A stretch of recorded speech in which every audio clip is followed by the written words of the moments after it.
नमस्कार, आप देख रहे हैं उत्तर प्रदेश लाइव। मैं हूं आपके साथ सचिन वर्मा। योगी सरकार प्रदेश की $1 ट्रिलियन की अर्थव्यवस्था के लक्ष्य को हासिल करने के लिए प्रयासरत है।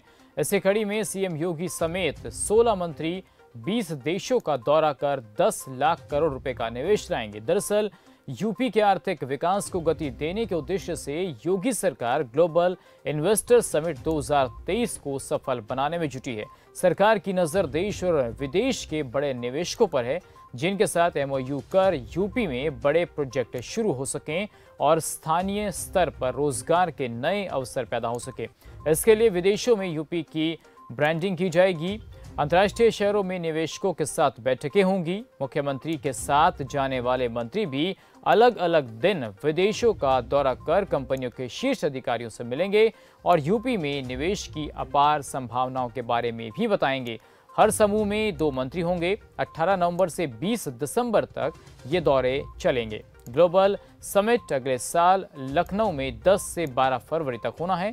इसके जरिए योगी सरकार ने 10 लाख करोड़ रुपए के निवेश का लक्ष्य रखा है। इसका प्रदेश को कितना लाभ होगा, इसी पर आज बात करेंगे, लेकिन उससे पहले आपको ग्राफिक्स के जरिए दिखाते हैं आखिर कैसे रहने वाला है इन मंत्रियों का विदेशी दौरा। तो योगी सरकार के साथ साथ जो 16 मंत्री हैं वो विदेश का दौरा करेंगे। मंत्रियों के दौरे 18 नवंबर से 20 दिसंबर तक होंगे।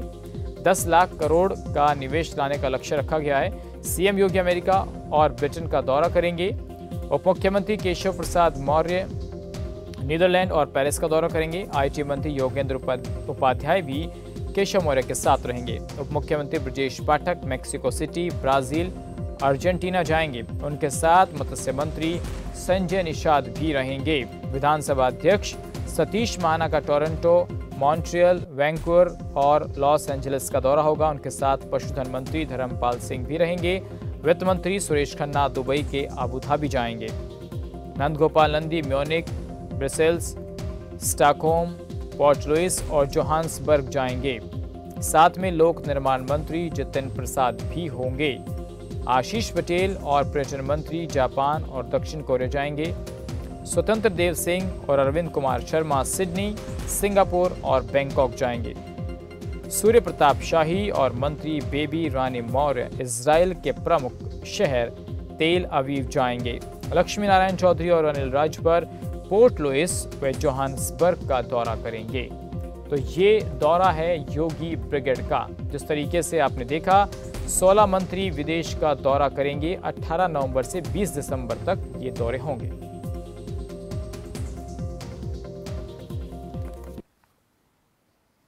और चलिए इसी पर बात करेंगे कि आखिर विदेशी निवेश से क्या यूपी की तस्वीर बदलने वाली है। हमारे साथ कुछ खास मेहमान जुड़ गए। हमारे साथ संजीव कपासिया हमारे साथ जुड़ गए हैं, राजनीतिक संपादक हैं। कृष्ण मोहन पांडे हमारे साथ जुड़ गए हैं, प्रवक्ता हैं बीजेपी के।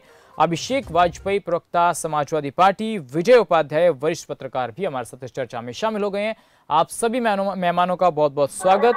संजीव कपासिया जी, शुरुआत में आपसे करना चाहूंगा। आप लंबे समय से यूपी को देख रहे हैं। आपने मायावती को भी देखा, मुलायम सिंह यादव को देखा, अखिलेश यादव को देखा, लेकिन इस बार योगी सरकार ने इतिहास में सबसे ज्यादा लंबा चौड़ा बजट पेश किया, फाइनेंशियल तौर पर भी। तो क्या आप देखते हैं कि यूपी वाकई में 2027 तक की जो बातें हो रही हैं कि 1 ट्रिलियन इकोनॉमी तक पहुंचाया जाएगा, क्या उस दिशा में आगे बढ़ रही है? देखिए, जब से योगी सरकार उत्तर प्रदेश में अस्तित्व में आई है, 2017 के विधानसभा चुनाव के बाद मुख्यमंत्री के तौर पर योगी आदित्यनाथ ने काम करना शुरू किया। इन्वेस्टर समिट राजधानी लखनऊ में हुआ। इन्वेस्टर्स के लिए रेड कारपेट बिछाए गए। हालांकि जो तमाम एमओयूज हुए, जो दावे हैं सरकार के, वो उतने धरातल पर नहीं दिखाई दिए। हालांकि सरकार का प्रयास वाजिब है और सरकार सही दिशा में प्रयास कर रही है। अब जो सरकार के 16 मंत्री 20 देशों का दौरा करने वाले हैं, उसमें मुख्यमंत्री योगी आदित्यनाथ हैं, दोनों उप मुख्यमंत्री हैं, और इसके अलावा जो भी तेज तर्रार योगी सरकार के मिनिस्टर्स हैं वो विदेशों में जाएंगे, उद्योगपतियों से बात करेंगे, एमओयू साइन करने की बात होगी। और जो इन्वेस्टर समिट 2023 में होने जा रही है, उसका आयोजन कैसे सफल हो, इसको लेकर बात होगी। जी संजीव जी, लेकिन 3 समिट पहले हो चुके हैं। क्या आपको लगता है कि जो 3 समिट हुए हैं उनसे ग्राउंड पर, जैसा कि आपने कहा कि दिखने में थोड़ा अभी वो चीज़ नज़र नहीं आ रही है, लेकिन लगातार जो इन्वेस्टमेंट हो रहा है उसका फर्क रोजगार में। इसका जवाब हम अभिषेक जी से लेंगे। अभिषेक जी हैं हमारे साथ, समाजवादी पार्टी के प्रवक्ता हैं। अभिषेक जी, योगी आदित्यनाथ की सरकार के प्रयास तो अच्छे हैं, इन्वेस्टर समिट कराई, इन्वेस्टर्स के लिए रेड कारपेट बिछाई, तो आपको क्या दिक्कत है? विपक्ष लगातार कहता रहा कि जनता की गाड़ी कमाई का पैसा खर्च किया गया, तमाम एमओयूज भी साइन हुए, और सरकार यदि विदेश जाती है, वहां से इन्वेस्ट आता है, तो उत्तर प्रदेश के लोगों को फायदा मिलेगा, जाहिर सी बात है। देखिए संजीव जी, सबसे बड़ी चीज है कि बिल्कुल बहुत अच्छी चीज है कि सरकार को कदम उठाने चाहिए, चाहे उत्तर प्रदेश की तरक्की के लिए या कोई भी स्टेट होता है वो अपनी तरक्की के बारे में सोचता है उसको कैसे आगे बढ़ाया जाए। लेकिन प्रश्न चिन्ह तब खड़े होते हैं जब आप तीन बार सबमिट कर चुके हैं, उसके बाद उसका रिजल्ट क्या निकला। ढाक के 3 पात हम बैठे हुए हैं, जनता की गाड़ी कमाई सिर्फ खर्च हो रही है। आप देखिए, चाहे तो आप पूर्वांचल एक्सप्रेसवे के नाम पे देखिए कैसे गाड़ी कमाई का दुरुपयोग हुआ, या किसी से छुपा हुआ नहीं है। स्वास्थ्य सेवाओं को आप देख ही रहे हैं धरातल पे किस हिसाब से रोज। अभी मैंने पिछली खबर भी पढ़ी थी जहां पे एक व्यक्ति लेटा हुआ था और कुत्ता उसके खून को चाट रहा था। तो किस तरीके से स्वास्थ्य सेवा है, किसी छुपा हुआ नहीं है। डेंगू आए दिन बढ़ रहा हुआ है, लेकिन सरकार बिल्कुल चेत ही नहीं रही है। और उप मुख्यमंत्री जी कहते हैं उसके ऊपर कार्रवाई की जाएगी, तो वो कार्रवाई कर सकते हैं। डेंगू को मच्छर पकड़ेंगे, आगे बंद करेंगे। आप रोजगार के मुद्दे पर बात ले लीजिए। लोग पकौड़ियों तलने के लिए जब स्वयं गृह मंत्री जी कर सकते हैं, पहले पूर्व में कर चुके हैं ऐसी बातें। जब उत्तर प्रदेश की बात आती है तो उत्तर प्रदेश में जनता की सिर्फ गाढ़ी कमाई का दुरुपयोग हो रहा है, लोगों को रोजगार नहीं मिल रहे हैं। रोजगार के आप नाम पे प्राइवेट आंकड़ों को भी आप फिल्म सिटी बन रही है, फिल्म सिटी बन रही है उत्तर प्रदेश में, एक्सप्रेसवे का जाल बिछाया जा रहा है। अभिषेक जी, इसको आप किस चश्मे से देखते हैं? आखिरकार आपके पास कौन सा चश्मा है भाई? गंगा एक्सप्रेसवे बन रहा है, पूर्वांचल एक्सप्रेस बना, आगरा एक्सप्रेसवे बना है, और बुंदेलखंड में एक एक्सप्रेसवे बना है। फिल्म सिटी उत्तर प्रदेश में बन रही है, कनेक्टिविटी उत्तर प्रदेश में अच्छी हो रही है। नहीं, मैं बड़ा आभारी हूं संजीव जी कि आपने आगरा एक्सप्रेसवे की भी बात कही।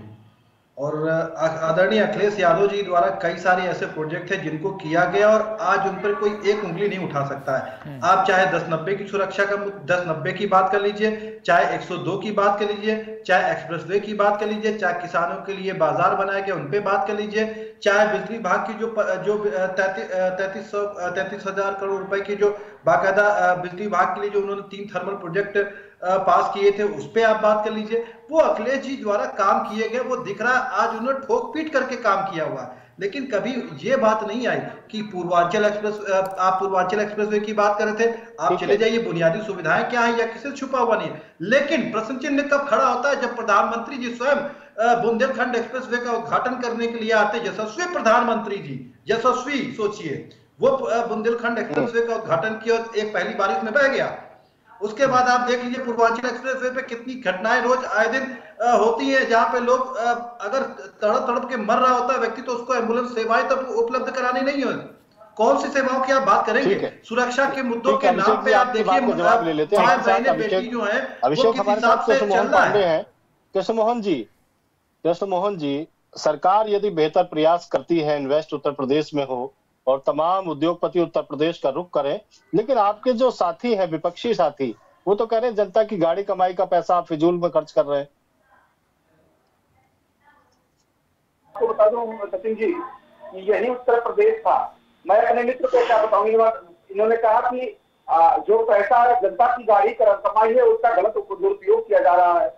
परंतु मैं आपको बता दूं, एक तो बात स्पष्ट कर देना चाहता हूं कि ये उत्तर प्रदेश है, इसके विकास के गति को अब कोई रोक नहीं सकता है। ये चल पड़ा है, उत्तर प्रदेश का भविष्य सुनहरा होगा, इसमें कोई शक नहीं है, क्योंकि उत्तर प्रदेश से अपराधी और अपराधियों के साथ देने वाले सारे लोगों को नाचते नाबूद कर दिया गया है। उत्तर प्रदेश में एक बेहतर माहौल बनाया गया है।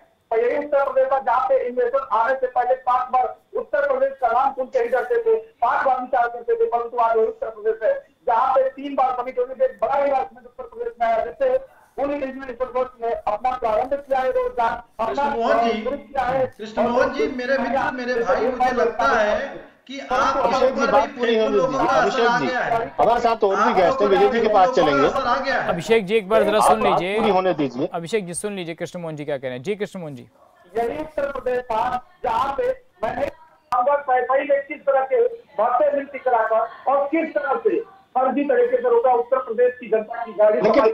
लेकिन कृष्ण मोहन जी, एक सवाल तो खड़ा होता है, तीन इन्वेस्टर समिट राजधानी लखनऊ में हुए, उत्तर प्रदेश में हुए, और जितने एमओयू साइन किए सरकार ने उद्योगपतियों के साथ, क्या आपके पास इस तरीके का कोई डाटा है कि कितनी जो इंडस्ट्री है वो जमीन पर है?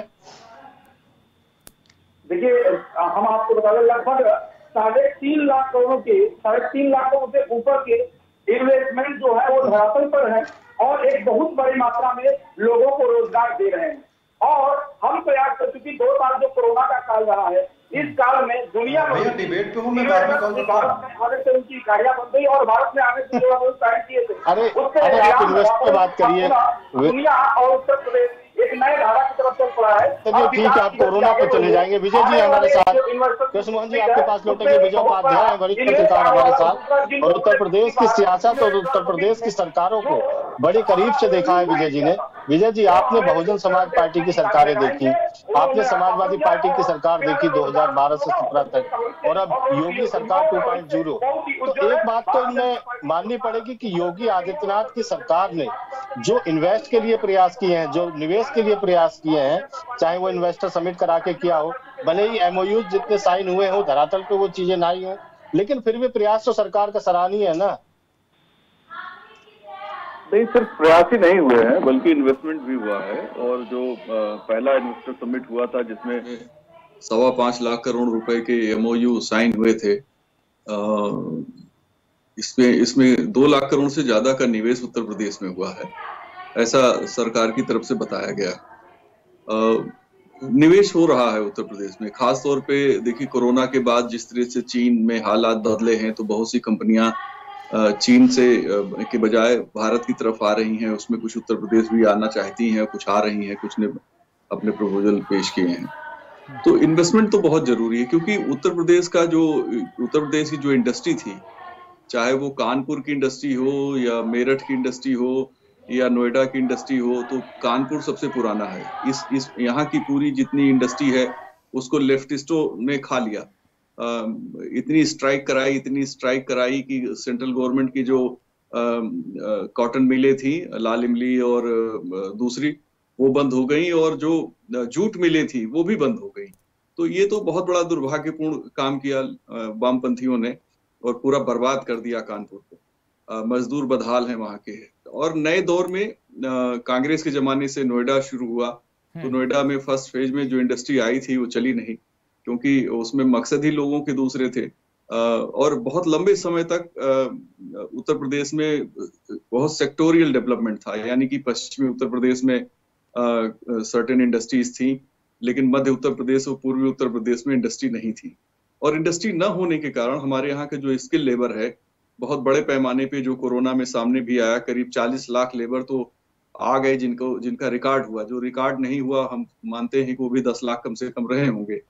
तो करीब आधा करोड़ लेबर जो है अपने घर वापस लौटा था, जो वहां बस गया है। ये जो वर्ल्ड टूर है सरकार का, विजय जी मुझे आप दोनों को यहाँ पर रोकना पड़ रहा है, मुझे एक छोटे से ब्रेक के लिए यहाँ पर रोकना पड़ रहा है। छोटा सा ब्रेक यहाँ पर लेंगे, और ब्रेक के बाद जब लौटेंगे तो इन्वेस्टर समिट जो होने वाला है और जो विदेशी निवेश हो रहा है, ट्रिलियंस की जो इकॉनमी बनाने की बात हो रही है, उस पर लगातार डिबेट जारी रहेगी। छोटा सा ब्रेक, तुरंत लौटते हैं।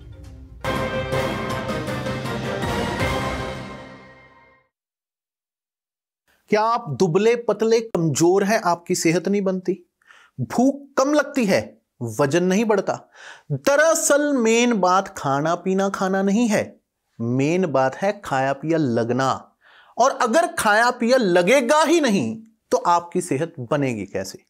इसलिए हमारी संस्था सन्यासी आयुर्वेदा ने एक ऐसी दवा का निर्माण किया है जो कि आपके लिवर सिस्टम को, आपके पाचन तंत्र को दुरुस्त करने का काम करती है, ताकि आप जो भी खाएं उसका पूरे का पूरा निचोड़ आपके शरीर को लगे, आपकी भूख बढ़े, खाया पिया सही से लगे, नया खून बने, हड्डियों में जान आए, चेहरे पर नूर, लालिमा, रौनक आए और आप मोटे, तगड़े, खूबसूरत पर्सनैलिटी के मालिक बन जाएं।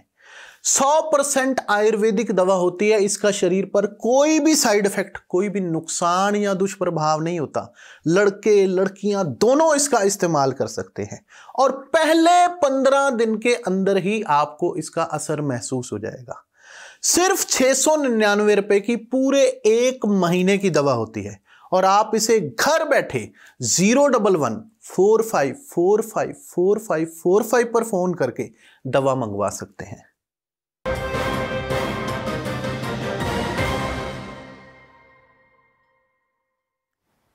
तो ब्रेक के बाद आपका स्वागत है। लगातार बात हो रही है उत्तर प्रदेश में इन्वेस्टमेंट को लेकर योगी सरकार ने जो खाका खींचा है उस पर लगातार चर्चा हो रही है। हमारे साथ हमारे खास मेहमान लगातार बने हुए हैं अभिषेक वाजपेयी जी। अब सवाल देखिए ये है कि लगातार सरकार जो है, आपकी भी सरकार ने ये कोशिश ज़रूर की होगी कि उत्तर प्रदेश को आगे बढ़ाया जाए, लेकिन बजाय उसके आपकी सरकार पर तमाम तरीके के आरोप लगते रहे हैं। और योगी सरकार ने जिस तरीके से 3 समिट कराए हैं, क्या ये एक आगे बढ़ने के तौर पर सरकार के कदम को नहीं देखा जाना चाहिए? जबकि आप सवाल ये उठा रहे हैं कि देखिए सरकार ने जो हाईवे बनाए थे उनकी क्या हालत हो गई है, लेकिन एक अच्छा माहौल देने का जो प्रयास सरकार ने किया है, अभिषेक जी, क्या उसकी भी आप तारीफ नहीं करेंगे?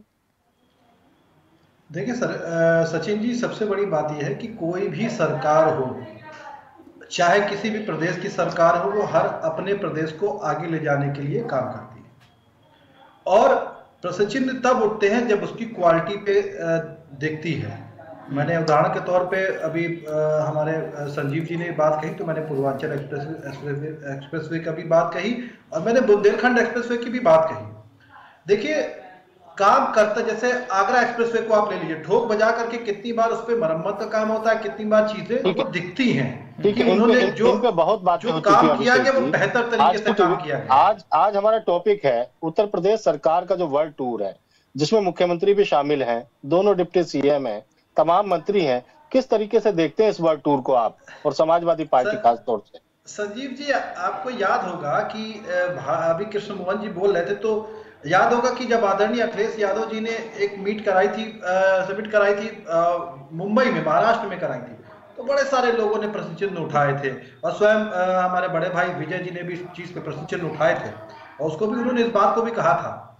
और इस बात को कहने के बाद कहा गया था कि जनता के धन का दुरुपयोग किया गया वहां पे। तो ये धन जो जाके लोग बाकायदा लेकर के आना चाहते हैं, बहुत सारे चाहते हैं कि एमओयू भी सिग्नेचर हो जाए, बहुत सारे लोगों को रोजगार भी मिले, तो क्या दुरुपयोग होता है? ये वर्ल्ड टूर आप करने जा रहे हैं तो जनता के पैसों से ही तो करने जा रहे हैं। आप बताइए ना, आप धर्म कराती है तो आप भी तो दुरुपयोग बता रहे हैं। आप बताइए ना, आप भी तो उसी लाइन को पकड़ रहे हैं भाई अभिषेक जी, आप भी तो दुरुपयोग बता रहे हैं। देखिए, 3 आप करा चुके, 3 में आया क्या? अभी हमारे बड़े भाई विजय जी ने बताया, उदाहरण के तौर पे 5.25 लाख करोड़ का जब आया था तो सिर्फ धरातल पे इन्होंने बताया कि 2 लाख करोड़ के इन्वेस्टमेंट हो चुका है, दिख रहा है, लेकिन वो कहाँ दिख रहा है ये तो मैं नहीं बता पाऊंगा, ये तो विजय जी बता सकते हो। सबसे अच्छा, अरे भाई, सरकार प्रेस कॉन्फ्रेंस करके बताती है नोएडा में इंडस्ट्री लग रही है, नोएडा में काम चल रहा है। इसके अलावा तमाम जो पूर्वांचल की कई फैक्ट्रियां पूर्वांचल में बन रही हैं। विजय जी, आप किस तरीके से देखते हैं वर्ल्ड टूर को? 3 साल होने को अभी तक सिर्फ काम ही चल रहा है, बाकी कुछ नहीं चल रहा है।